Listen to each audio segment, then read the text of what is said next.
A loud, discordant piano chord being smashed repeatedly. A dog barking in the distance.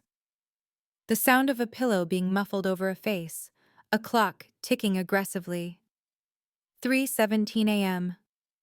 I stared at the red digits of my alarm clock burning with a hatred usually reserved for dictators and people who chew with their mouths open. Bong, bong, bong. The sound vibrated through the thin walls of my pre-war Brooklyn apartment.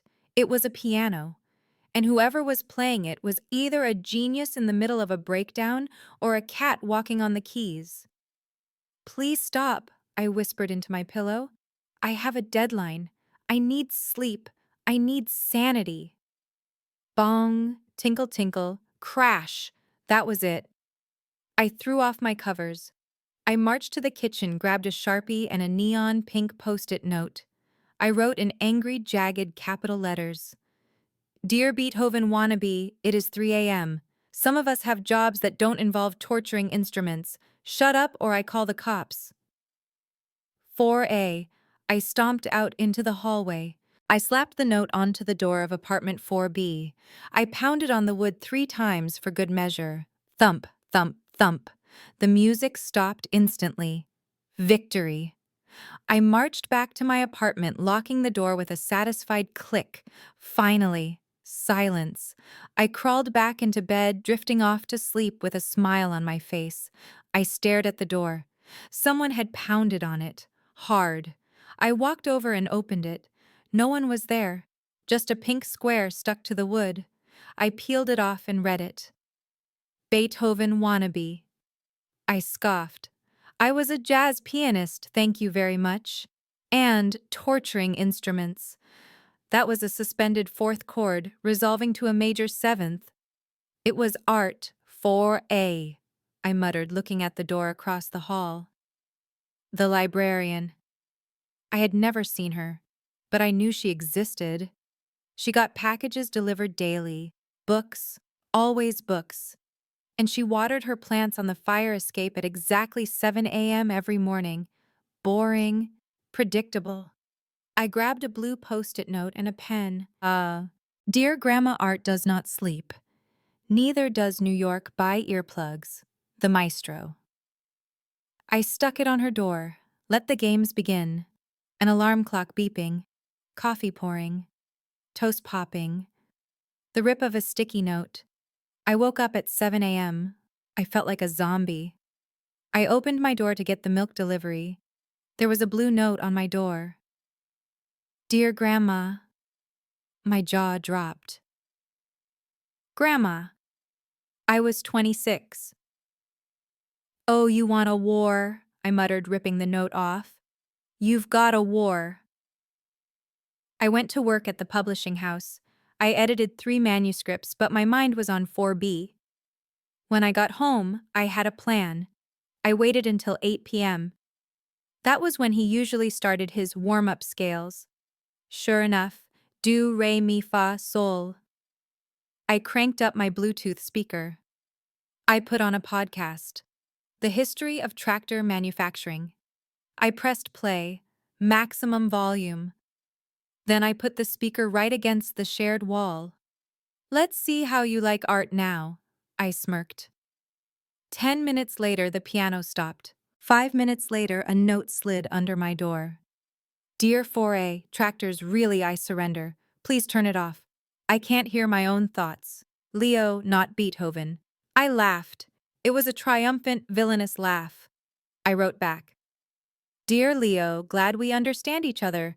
Quiet hours start at 10 p.m. Chloe, not Grandma." I slid it under his door. Espresso machine hissing, indie music playing, people chatting.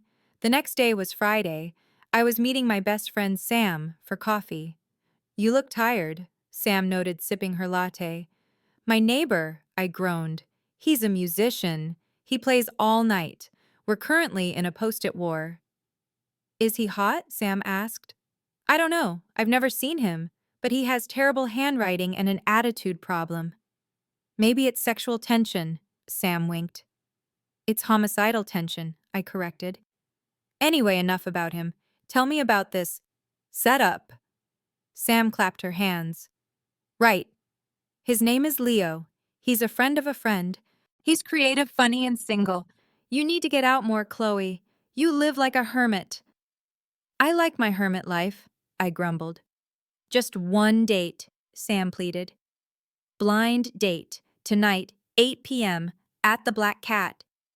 Leo? I asked. That's a common name. Yeah, he's an artist or something. Just go, please. I sighed.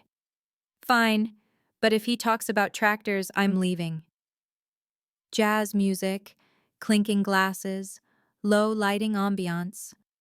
The Black Cat was a trendy bar in Soho. I wore my favorite red dress. If I was going to suffer through a blind date, I was going to look good doing it. I sat at a booth checking my watch. 8:05. He was late. Typical artist, I muttered. Chloe. I looked up. A man was standing there. He was gorgeous. Messy dark hair that looked like he just ran his hands through it. Scruffy jaw. A leather jacket over a vintage t-shirt. And eyes that were a startling shade of hazel. I'm Leo, he smiled. It was a lopsided, charming smile. Hi, I breathed. I'm Chloe. He sat down. He smelled like cedar wood and something familiar. Sorry I'm late, he said. My neighbor, she's a nightmare. I had to deal with a plumbing issue she caused. I froze. Your neighbor caused a plumbing issue. Long story. He waved a hand. She's just difficult. Anyway, Sam told me you're an editor. That sounds fascinating. We started talking, and it was easy. Leo was funny. He was smart. He listened when I talked about books. He didn't interrupt. So, I asked, twirling my straw. Sam said you're an artist, musician, he corrected. Piano, mostly jazz. Oh, I tried not to grimace. That's nice. It pays the bills, sometimes, he laughed. I'm working on a composition right now, but it's hard to focus. My apartment building has thin walls. Tell me about it, I groaned. My neighbor thinks he's the next Mozart. He plays at 3 a.m. Leo's eyes widened. 3 a.m.? That's rude. Even I stop by midnight. Exactly. Thank you. We clinked glasses. Two terrible neighbors, Leo toasted. Two terrible neighbors. I agreed. We talked for hours, we laughed, we flirted. I liked him. I really liked him. Can I walk you home? Leo asked when the bar closed. I live in Brooklyn, I said. Me too. He smiled. Which part? Park Slope. No way. He laughed. Me too. What street? I hesitated. New York, rule number 1. Don't tell a stranger your address, even a cute one. Near the park, I said vaguely. Ah, mysterious. He winked. Okay, I'll put you in a cab. He walked me to the curb. He hailed a taxi. Before I got in, he took my hand. I had a great time, Chloe. Me too, Leo. Can I see you again? I'd like that. He leaned in and kissed my cheek. His stubble grazed my skin. I got into the taxi feeling giddy. I had met a great guy, a musician who understood quiet hours. Life was good. I got home at midnight. The hallway was quiet. I looked at apartment 4B. There was a new note on my door. Dear 4A went out on a date. Hopefully she's nicer than you. We'll try not to wake you up when I get back. Leo. I rolled my eyes. Jerk. I went inside. I changed into my pajamas. I heard the elevator ding, footsteps in the hall. Then the door to 4B opened and closed. He was back. I waited for the piano. Silence. Then a soft melody started playing. It wasn't loud, it wasn't banging, it was gentle, romantic. It sounded like the song playing at the bar tonight. I lay in bed listening to it. It was actually kind of beautiful. I fell asleep thinking about Leo the date and tolerating Leo the neighbor. Little did I know, they were about to collide. The next morning arrived with a hangover of happiness. I woke up with a smile on my face, the memory of Leo's hazel eyes and crooked grin dancing in my mind. Even the sunlight streaming through the windows seemed brighter, less like an interrogation lamp and more like a warm embrace. I stretched my limbs heavy with the good kind of tiredness and reached for my phone. A text from Leo. Had a great time last night. Can't stop thinking about your rant on tractors. Dinner tonight. L. I bit my lip to suppress a giggle. Dinner. 2 nights in a row. This was dangerous territory. This was, I might actually like him territory. I typed back a quick, yes 8 p.m., feeling like a teenager with her first crush. Then reality crashed the party. A loud rhythmic thumping sound vibrated through the floorboards, shaking my bed frame. It wasn't the piano this time. It was something heavier, something wet. Thump, splash, thump, splash. I frowned, swinging my legs out of bed. My feet hit a puddle. What the? I looked down. My bedroom rug was soaked. Water was seeping in from the hallway, creeping under my door like an invading army. Panic surged through me. My books, my first editions. I scrambled to the door and yanked it open. The hallway was a swamp. Water was gushing out from under the door of apartment 4B. Leo, I screamed, banging on his door. Open up, you're flooding the building. No answer, just the sound of rushing water and... Was that jazz music playing at full volume? Of course it was. He probably couldn't hear the apocalypse over his saxophone solo. I pounded harder. Leo, your apartment is leaking. Finally, the music stopped. I heard footsteps splashing towards the door. It swung open, revealing a man who looked like he had just wrestled a sea monster. He was drenched. His white t-shirt was plastered to his chest. His hair was dripping, and he was holding a wrench like a weapon. But it wasn't the Leo from last night. This Leo had darker circles under his eyes' stubble that looked more homeless than rugged, and he was wearing pajama pants with cartoon pizzas on them. He stared at me, blinking water out of his eyes. What? Your apartment. I pointed at the waterfall cascading over his threshold. It's drowning my hallway, and my rug, and my sanity. He looked down. Oh, that. He scratched his head with the wrench. The pipe under the sink burst. I tried to fix it, but I think I made it worse. You think? I snapped, stepping back as a wave of water threatened my slippers. Turn off the main valve. I don't know where it is, he admitted, looking helpless. I'm a musician, not a plumber. I groaned, pushing past him into his apartment. It was chaos. Sheet music was floating on the floor like lily pads. A grand piano stood on a rug that was rapidly turning into a sponge. Takeout boxes bobbed in the current. The valve is usually under the sink, I shouted over the sound of spraying water. I marched into the kitchen. A geyser was shooting out from the cabinet. I dropped to my knees, ignoring the cold water soaking my pajamas. I reached into the cabinet, fumbling for the valve. It was slippery, rusted tight. Do you have a towel? I yelled. He looked around, then handed me a shirt from the floor. Use this. I rolled my eyes, wrapped the shirt around the valve, and twisted with all my might. It groaned, protested, and finally turned. The geysers sputtered and died. Silence returned to apartment 4B, broken only by the drip, drip, drip of water falling from the ceiling. I stood up, wringing out my wet hair. I was shivering. There, I said, my teeth chattering. Fixed. Leo the neighbor. Leo looked at me with a mixture of awe and embarrassment. Wow, he said. You're handy. One of us has to be, I muttered, crossing my arms. Now, about the damage to my rug. I'll pay for it, he said quickly. Whatever it costs. I'm sorry, really. He looked sincere. He looked miserable, and he was shivering too. Do you have dry towels? I asked, my anger softening slightly. Or did you use them all for your origami practice? He laughed, a startled, genuine sound. I have towels. Clean ones. Wait here. When he ran into the bedroom and came back with 2 fluffy white towels.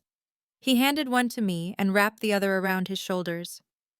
Thanks, I mumbled, drying my face. I'm Leo, by the way, he said, extending a hand. I know we got off on the wrong foot, or the wrong note. I hesitated.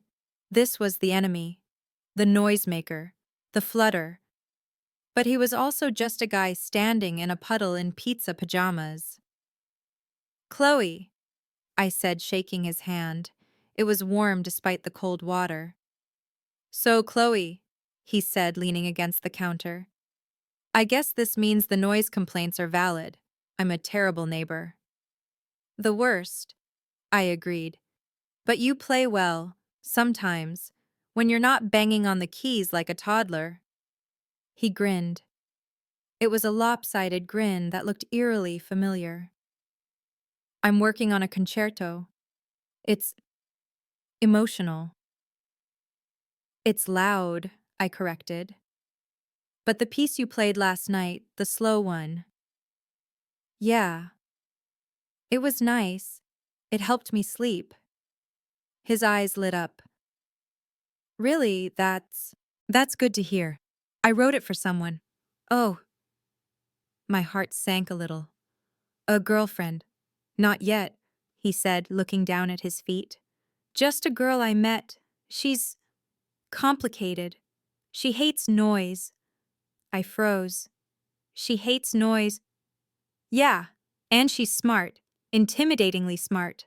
I'm trying to impress her. My brain short-circuited. A girl who hates noise. A musician trying to impress her. Could it be? No. Impossible. New York City has 8 million people. There are thousands of girls who hate noise.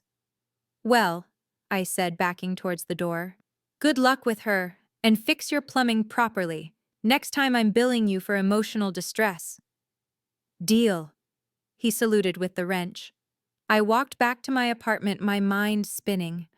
Leo the neighbor was charming, in a messy, chaotic way. But Leo the date was perfect. I shook my head. I had a date tonight. I needed to focus on that, not on the guy across the hall with the pizza pants. That evening, the Spotted Pig was bustling. It was a gastropub, loud and cheerful. I saw Leo, my date, waiting at the bar. He looked devastatingly handsome in a black button-down shirt. He waved when he saw me. Hey, I said, sliding onto the stool next to him. Hey, yourself. He kissed my cheek. You look amazing and dry. Dry? I asked, confused. I mean, it's raining outside, isn't it? He recovered quickly. You didn't get wet. Oh, no, I took a cab. We ordered drinks. The conversation flowed effortlessly. We talked about books, about music, about our weirdest childhood memories. So, Leo said, leaning in, tell me about your day. Did the neighbor behave? I groaned. Don't even ask. He flooded the hallway this morning. I woke up in a puddle. Leo's eyes widened. He looked genuinely horrified. No way. A puddle. A lake. I exaggerated. He broke a pipe. I had to go in there and fix it myself because he didn't know where the valve was. Can you believe that a grown man who can't turn off water? Leo coughed into his drink. Wow, what an idiot. Total idiot, I agreed. But he was kinda cute about it. He was wearing these ridiculous pizza pajamas. Leo choked. He started coughing violently. Are you okay? I patted his back. Fine. He wheezed, his face red. Just pizza pajamas. That's specific. I know. Right, who wears those? Maybe he likes pizza, Leo suggested weakly. Anyway, I waved a hand. Enough about him. Let's talk about us. You mentioned you were writing a song. Yeah. Leo recovered, taking a long sip of water. It's coming along. I think I found my muse. He looked at me. His hazel eyes were soft, vulnerable. Can I hear it sometime? I asked. Soon, he promised, when it's perfect. We left the bar hand in hand. The night air was cool. This was great, I said. Again. Again, he agreed. He walked me to a cab. Before I got in, he pulled me close. Chloe. Yeah. If, hypothetically, a guy made a really big mistake, but he did it because he liked a girl, would you forgive him? I looked at him puzzled. What kind of mistake? Like a lie of omission or a plumbing disaster? I laughed. You're weird tonight, Leo, but yes, I'm a forgiving person. Usually. Good, he whispered. Good. He kissed me. It was a soft, lingering kiss that tasted of beer and secrets. I got into the cab watching him wave goodbye. He stood under the street lamp looking forlorn. Why did he look so guilty? When I got home, the hallway was dry. The mess had been cleaned up. There was a note on my door. A yellow one this time. Dear 4A, sorry about the flood. Hired a professional. Rug cleaning is on me. Also, I bought you a cactus. It doesn't need much water, unlike my apartment. Leo, I looked down. A small, prickly cactus sat on my doormat, tied with a red ribbon. I smiled. I picked up the cactus and went inside. I placed it on my windowsill next to my books. Maybe the neighbor wasn't so bad after all, and maybe, just maybe, the date was even better. I sat down at my desk to work, humming the tune I heard last night. Suddenly a thought struck me. A bolt of lightning. Leo, the date said, and dry. Before I mentioned the rain. Leo, the neighbor, wore pizza pajamas. Leo, the date, choked when I mentioned them. Leo, the neighbor, played a song. Leo, the date, was writing a song. Leo. Leo.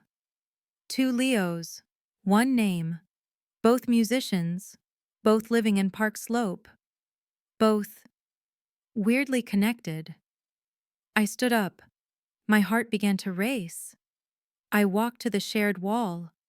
I pressed my ear against it. Silence. Then a voice. Muffled but audible through the thin pre-war plaster.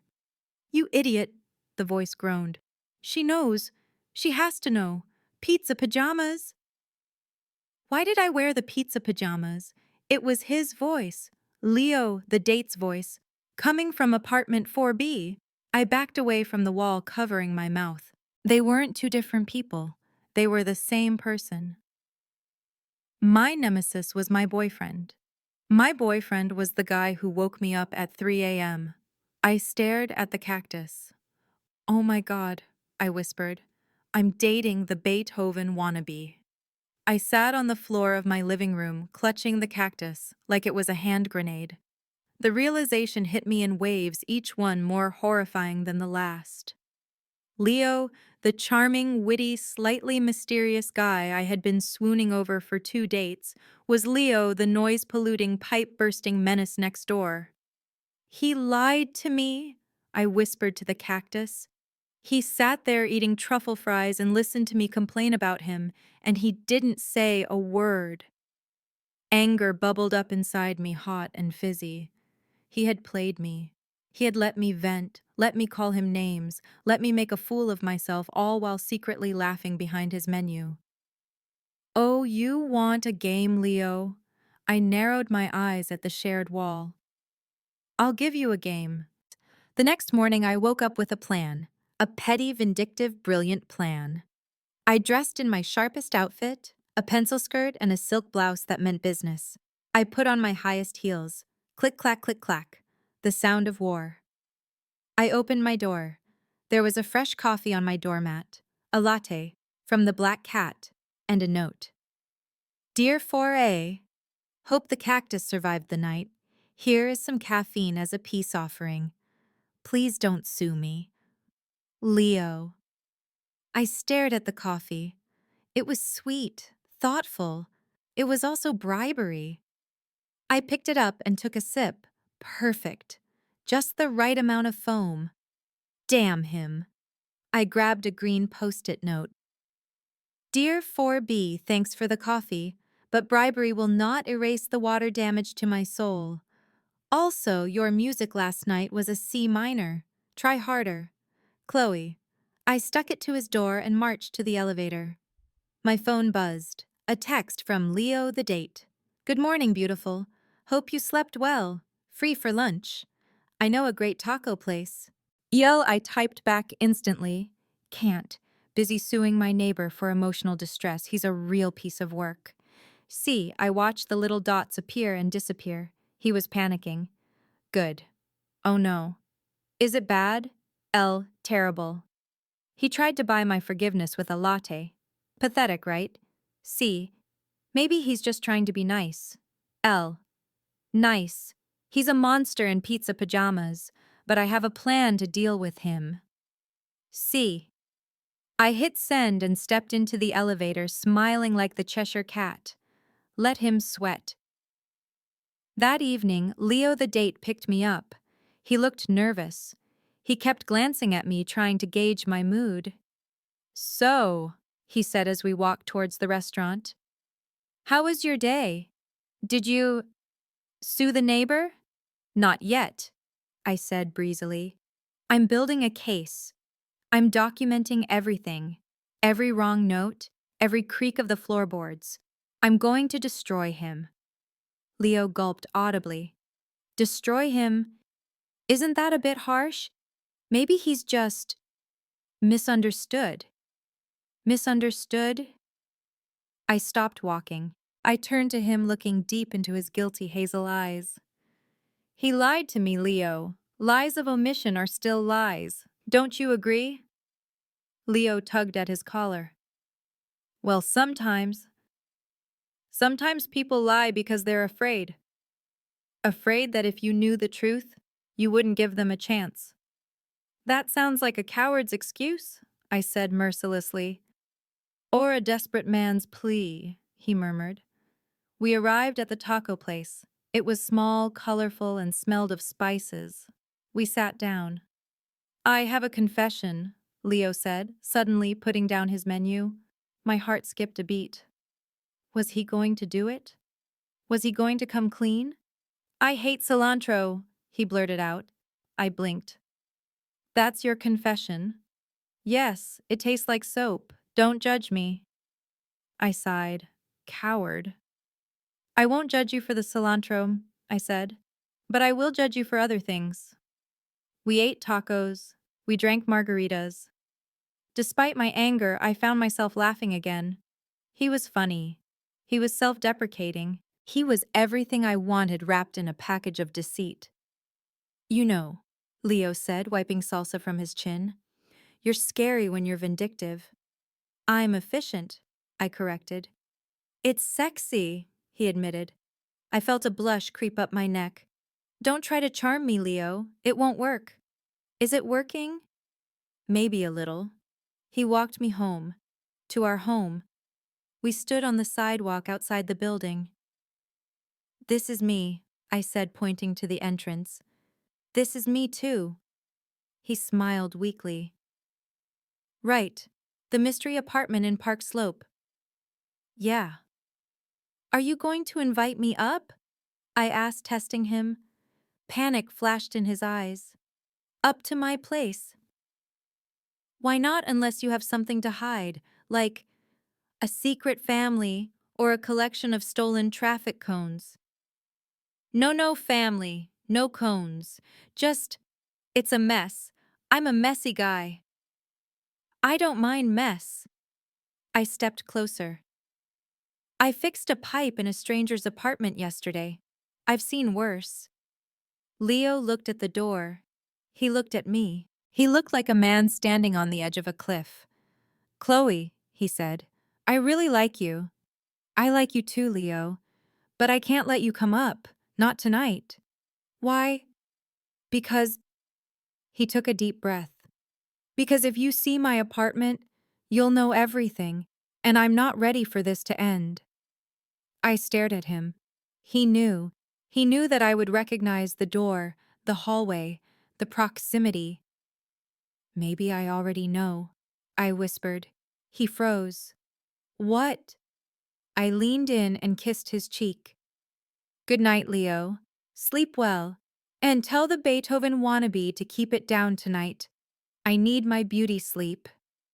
I turned and walked into the building, leaving him standing on the sidewalk, stunned. I got into the elevator. As the doors closed, I saw him running towards the entrance. I laughed. Checkmate. I was in bed reading when I heard it. Piano music. But not the usual scales or jazz improvisation. It was a melody, simple, sweet, haunting. It sounded like an apology. I put down my book. I walked to the shared wall. I pressed my hand against the cool plaster. The music swelled. It was beautiful. It was full of longing and regret. He was playing for me. I knew it. I grabbed a book, a heavy hardcover, and tapped on the wall. Tap, tap, tap. The music stopped. I can hear you, I said to the wall. I know. His voice came back muffled but clear. I'm sorry. For the noise. For everything. I slid down the wall until I was sitting on the floor. You're an idiot, Leo. I know. Can I come over? No. Why? Because I'm still mad at you. How mad? On a scale of 1 to 10, 11. That's high. You deserve it. Silence. Chloe. Yeah. If I wrote you a song, would that bring it down to a 7? I bit my lip to stop a smile. Maybe. Okay, listen. He started playing again. This time he sang. His voice wasn't professional. It was raspy, a little off-key, but it was honest. The girl next door, she hates the noise, she hates my guts, she hates my joys, but she fixed my sink and she stole my heart, and I was a fool right from the start. I laughed. I couldn't help it. It was terrible. And wonderful. That's awful, I shouted through the wall. I'm working on the bridge, he shouted back. It gets better. It better. I sat there for an hour listening to him compose a song about a grumpy librarian and a clumsy musician. We talked through the wall. We laughed. It was the most romantic date I had ever been on. And we weren't even in the same room. The next evening, New York decided to test us. A heat wave had hit the city, and everyone had cranked up their ACs. The grid groaned, flickered, and then died. Zzzt. Darkness. Total pitch-black darkness. I screamed. I hated the dark. It was a childhood phobia I never outgrew. I scrambled for my phone. Dead battery. Of course. Okay, Chloe, breathe. Candles. You have candles. I fumbled my way to the kitchen drawer. I found matches. I found a candle, but I couldn't find a lighter. Damn it. I sat on the floor, hugging my knees. The apartment was suffocatingly hot and terrifyingly dark. The shadows seemed to move. Knock, knock, knock. Someone was at my door. Chloe, Leo's voice. Are you okay? I scrambled to the door. I unlocked it and threw it open. Leo stood in the hallway holding a flashlight. The beam illuminated his face, worried, sweaty, and handsome. The power is out, he stated the obvious. I know, I breathed, my voice trembling. I don't have a lighter. I have one, he said. An ice cream. It's going to melt, so we should probably eat it. He shone the light on my face. He saw the fear in my eyes. Hey! He lowered the flashlight. It's just the dark. I'm here. I hate it, I admitted. Come on. He reached out a hand. My place has a balcony. It's cooler outside. And there's moonlight. I hesitated. Going into his apartment meant crossing the final line. It meant acknowledging the truth we had been dancing around. But the hallway was dark, and his hand was warm. I took it. Okay, I said. But if you serve me melted ice cream, I'm leaving. Deal.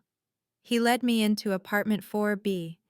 It was exactly as I imagined. Chaotic, creative.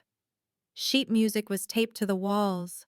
Instruments were scattered everywhere, a guitar on the couch, a trumpet on the bookshelf. The grand piano took up half the living room, and in the corner a pile of towels. The scene of the crime. Leo led me to the balcony. It was small, cluttered with dead plants. He really was a bad gardener. But the view of the darkened city was magical. We sat on the floor sharing a pint of Ben& Jerry's. "So," Leo said, licking his spoon, "this is it. The beast's lair." "It's messy," I commented. "It's lived in. You have a lot of instruments. I like noise." "I know." We ate in silence for a while, the city sounds drifting up from the street, sirens shouting laughter. "Chloe," Leo put the ice cream down. "About the other night." "You mean the night you pretended not to be my neighbor?" "Yeah, that one." He sighed. "I didn't plan it. When Sam set us up, I didn't know it was you. And then, when you started talking about the Beethoven wannabe, I panicked. I liked you. I didn't want you to hate me before you knew me." "I already hated you," I reminded him. "You hated the noise," he corrected. "Not me." He moved closer. In the moonlight, his eyes were silver. "Do you hate me now?" he whispered. I looked at him. The messy hair, the pizza sauce stain on his t-shirt which he had changed into, the earnestness in his face. "I'm trying to," I said, "but you're making it very difficult." "Good," he smiled. "Let me make it impossible." He leaned in. He kissed me. This time it wasn't a tentative first kiss, it wasn't a goodbye kiss. It was a hello kiss. It was a kiss that said, "I see you, I know you, and I want you." I kissed him back, tasting chocolate ice cream and desire. He pulled me into his lap, my hands tangled in his hair. His hands found my waist. "Leo," I murmured against his lips. "Yeah, your music." "What about it?" "It's not a C minor anymore," I whispered. "It's an A plus." He laughed, a vibration against my chest. "I'll take it." We kissed again under the moonlight while the city slept in darkness. The war was over. The truce was signed. And the neighbors. They were just getting started. The next morning, the power was still out. The city was waking up to a sweltering, humid dawn, but inside apartment 4B things were cool.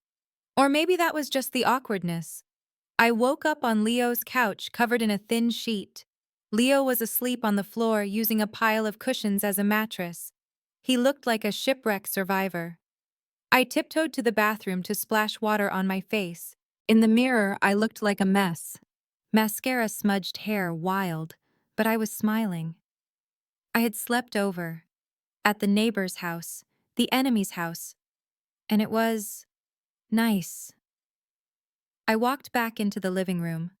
Leo was awake, stretching. His back cracked loudly. "Morning, though," he croaked. "Morning," I said, leaning against the piano. "How's the floor?" "Hard," he admitted, standing up. "But worth it. Did you sleep okay?" "Surprisingly well. Your couch is more comfortable than my bed." "Trade," he offered. "Only if you throw in the piano." "Deal." We stood there smiling at each other.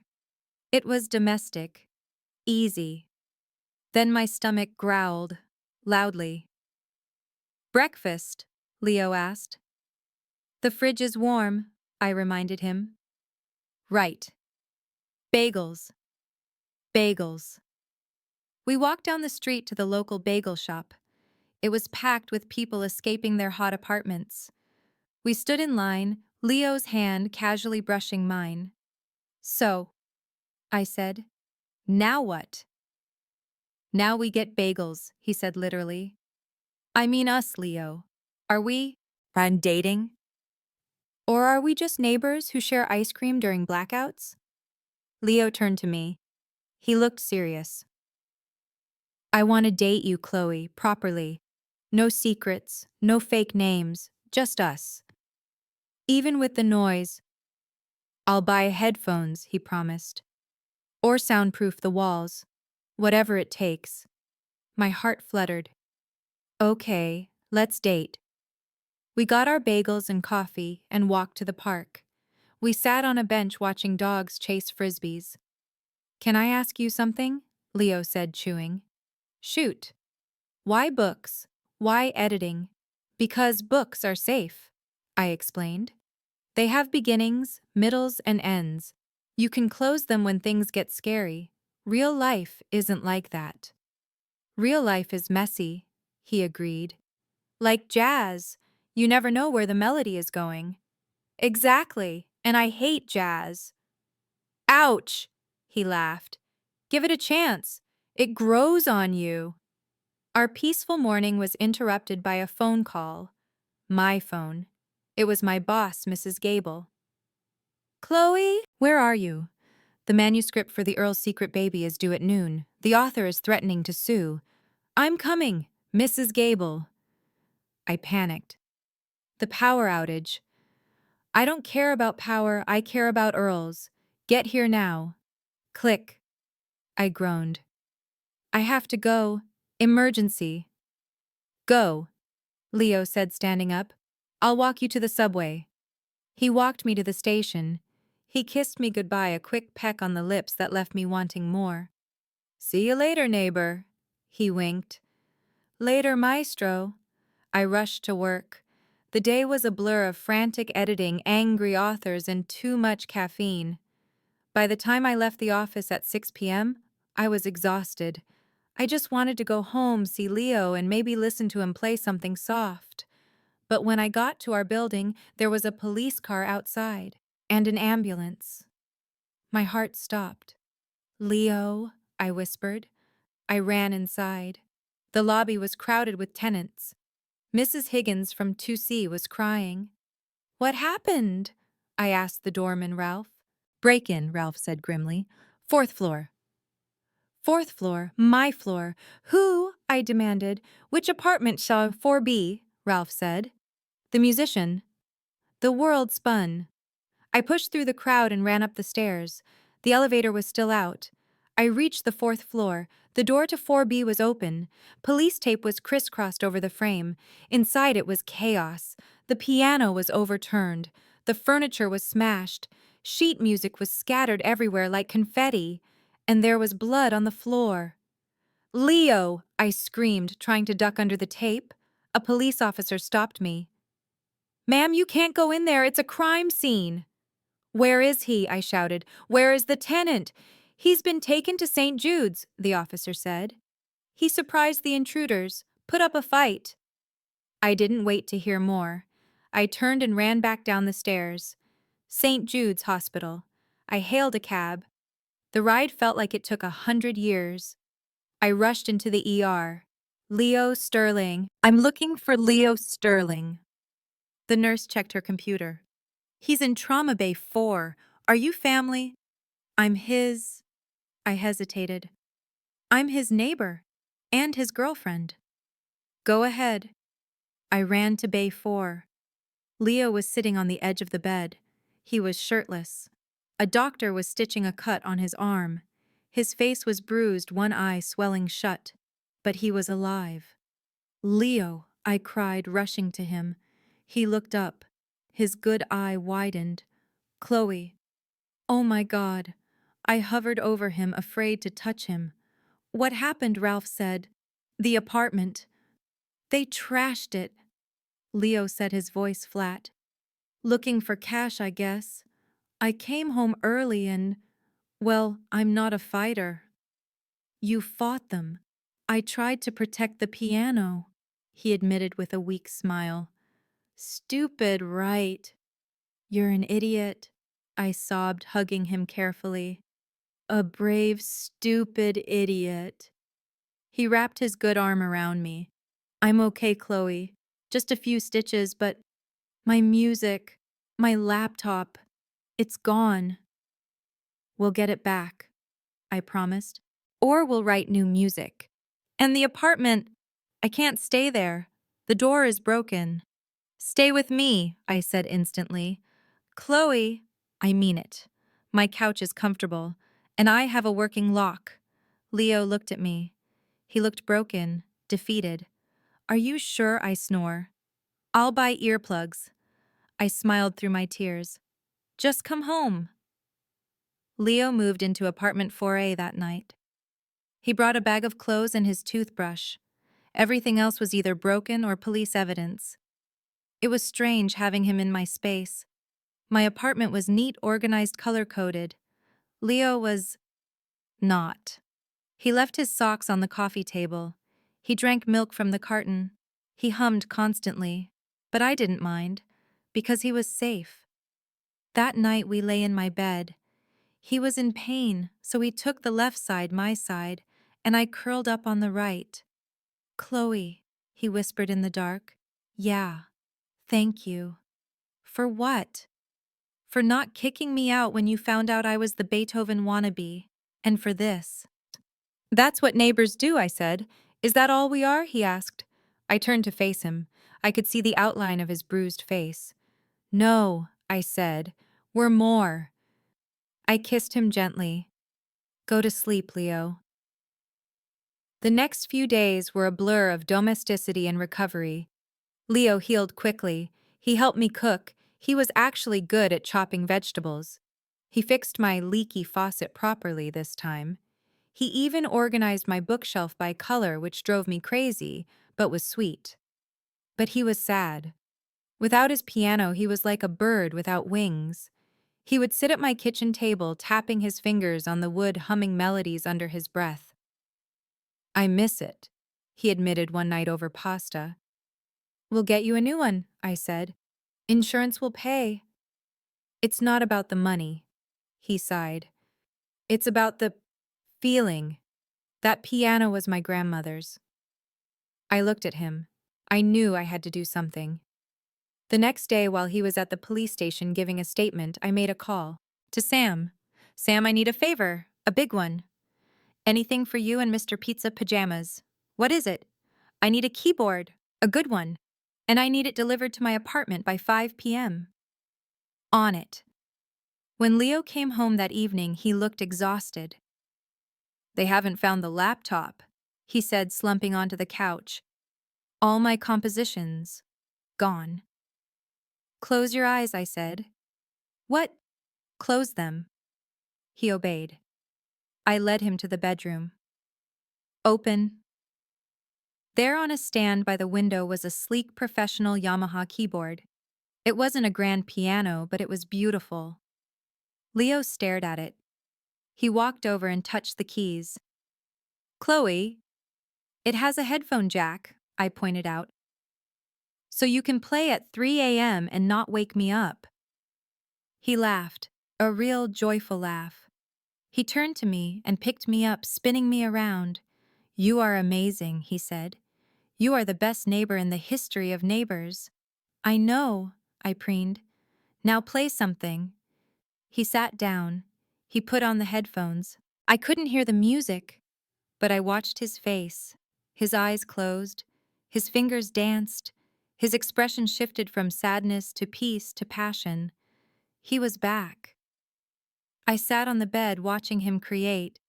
It was the most beautiful thing I had ever seen. Suddenly he stopped. He took off the headphones. Come here. He patted the bench next to him. I sat down. I want to teach you, he said. I have no musical talent, Leo. I can barely clap on beat. Trust me. He took my hands and placed them on the keys. Middle C, right here. He pressed my finger down. A clear, bright note rang out. Now E and G. He guided my fingers. We played a chord. C major. C? He smiled. You're a natural. We sat there for hours, him teaching me simple melodies, his chest pressed against my back, his hands over mine. It was intimate. It was sexy. Chloe, He whispered in my ear. Yeah, I think I'm falling in love with you. My hands froze on the keys. I turned to look at him. You think? I know, he corrected. I know I am. Good. I smiled, leaning in. Because I'm falling for you too, maestro. He kissed me. And in the background, the C major chord faded into silence, leaving only the sound of two hearts beating in perfect rhythm. Living with Leo was like living with a chaotic but lovable tornado. My apartment, once a pristine sanctuary of silence and order, was now filled with the hum of his keyboard, the scent of his cologne, and his endless collection of colorful socks. And I loved it. We had settled into a rhythm. I went to work, he composed. I came home, we cooked or ordered pizza, and then we spent the evenings on the keyboard bench or tangled together on the couch. It was domestic bliss. Until the letter arrived. It was a Tuesday. I checked the mail on my way up. A thick, cream-colored envelope addressed to Leo Sterling. It looked official, expensive. I handed it to him when I walked in. He was at the keyboard, headphones on, brow furrowed in concentration. Mail call, I said, waving the envelope. He took off the headphones. Thanks. He opened it. He read it, and his face went pale. What is it? I asked, putting down my bag. Bad news. The insurance company. No, he whispered. It's from the New York Philharmonic. The Philharmonic. My eyes widened. That's huge. They accepted my concerto, he said, staring at the letter as if it were a bomb. The one I submitted months ago, before the break-in. They want to premiere it next month. Leo, that's amazing. I threw my arms around him. Why do you look like you're going to throw up? Because, he swallowed hard. They want me to perform it, as the soloist. So, I have stage fright. Crippling stage fright. I haven't performed in public since I messed up at Juilliard 5 years ago. You went to Juilliard. Dropped out, he corrected. After I froze on stage during my final recital, I couldn't move my hands. I walked off and never went back. I looked at him. The talented, confident man I knew was terrified. But you play for me, I said softly.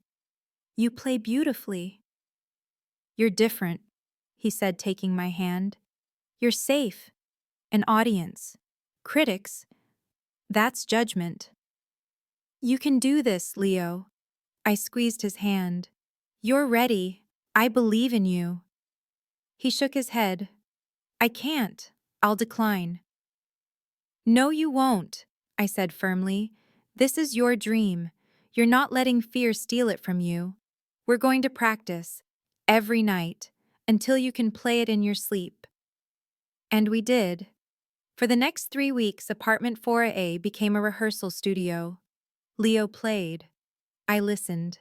We invited Sam over to be an audience of one, then Mrs. Higgins from 2C, then Ralph the doorman. Leo was nervous at first, his hands shaking, but with each performance, he got better, stronger. Imagine everyone is in their underwear, Ralph suggested helpfully. Imagine everyone is a tractor, I countered. Leo laughed. That helps. The night before the premiere, Leo was a wreck.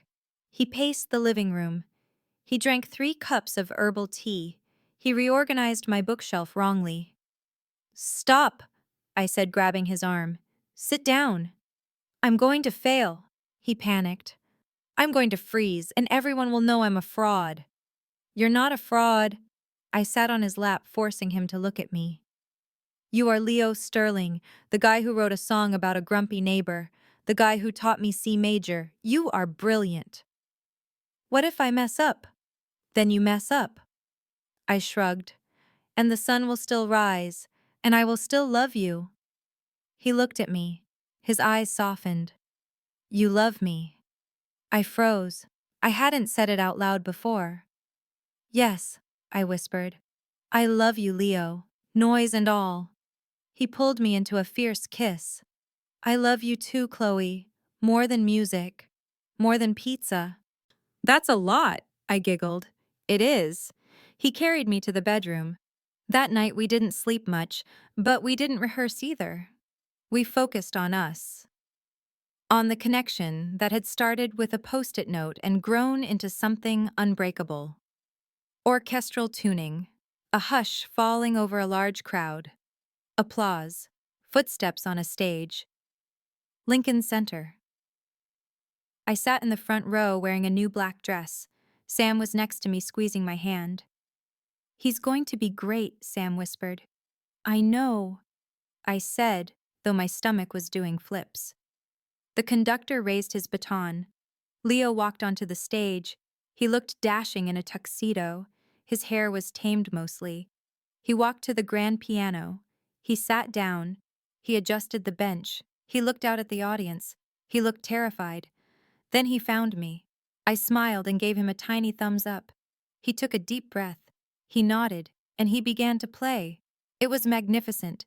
The concerto was complex, emotional, and raw. It told a story of chaos and peace, of conflict and resolution. It told our story. His fingers flew across the keys with a confidence I had never seen before. He wasn't just playing notes. He was pouring his soul into the instrument. The orchestra swelled behind him, lifting him up. I watched him, tears streaming down my face. He did it. He was flying.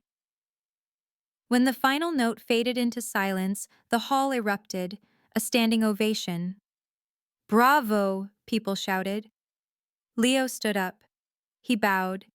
He looked overwhelmed, happy, and relieved. He looked at me again. He blew me a kiss. I caught it. The after-party was in a fancy lounge uptown. Champagne flowed. Critics praised Leo.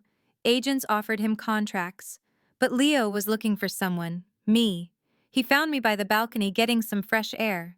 "Hey, superstar," I smiled. "Hey, muse." He grinned, wrapping an arm around my waist. "Did I do okay?" "You were perfect." "I was terrified," he admitted. "But then I saw you. And I remembered the tractors." I laughed.